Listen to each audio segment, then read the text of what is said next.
brought up the levy, which was defeated last year. The board had talked about doing another levy in this calendar year, but held off. Would you try next year? Does the district need the money? How much? For how long? And what do you think? Tell me ideally what the answer is, and then what you think politically the voters might approve. Well, I favored putting a levy on the ballot this year. Obviously, the majority of the board did not.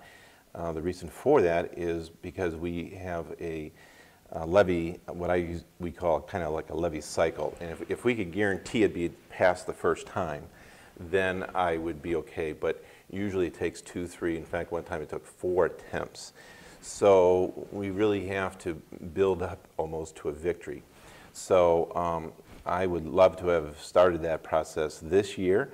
I'm very sure that we're going to be putting a levy on the ballot next year, hopefully earlier rather than later.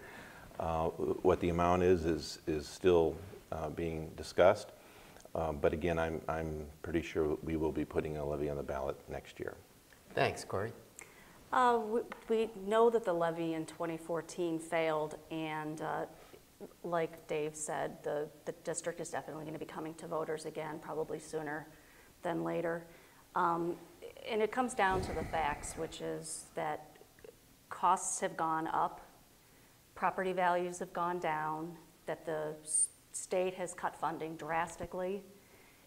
And on the other side of the coin, we know what the district has done, which is the consolidation of the buildings, the 200+ job cuts that have occurred, all in an effort to kind of rein in the spending. But we need to look somewhere beyond staffing and benefits to find those funds to make up the shortfall. And I've already done that. I've started breaking down the financials, and there are other places in which that we could possibly find some extra funds. But what it comes down to is that unless you've got the voters on board, you're not going to pass the levy. And communication is a huge part of that, and that's something that the district needs to work on, communicating to the voters why it's necessary for the levy. Okay, David, do you want to reply to that? I agree 100% that like I said a little earlier, we will be putting a levy on the ballot, but we have made a lot of cuts. Any school district, about 80% of the budget is usually personnel. So that's almost a fixed cost. And what I'm really proud of is the staff. The last 2 negotiations have not taken any pay increase. Show me a school district that you can say that about. I'm really, really proud of our staff. But I really do believe that they need a pay raise. I mean, you can only take that goodwill so far. But again, the state does keep cutting us. Our issues around the tangible personal property keep declining. And at one time, Berea was in a wealthy district because we had Ford and lots of other industries. That's no longer the case. And it's gone from basically being paid for by business industry to now the school districts being funded by homeowners. Excuse me. That's it. Okay, Cori, would you like to add anything? Thank you.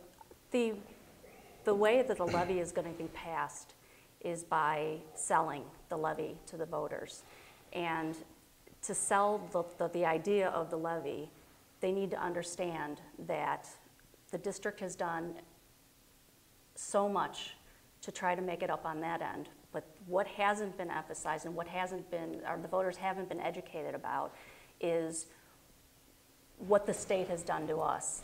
That property values have gone down, but the cost of doing business for the district steadily increases, just like your grocery bill goes up, just like the cost of gas goes up. And that what's happening to us is not because of us. Our shortfall in money is not because of us, it's happening to us. That's what needs to be communicated to the voters so that they understand. And when they get it, we'll pass the levy.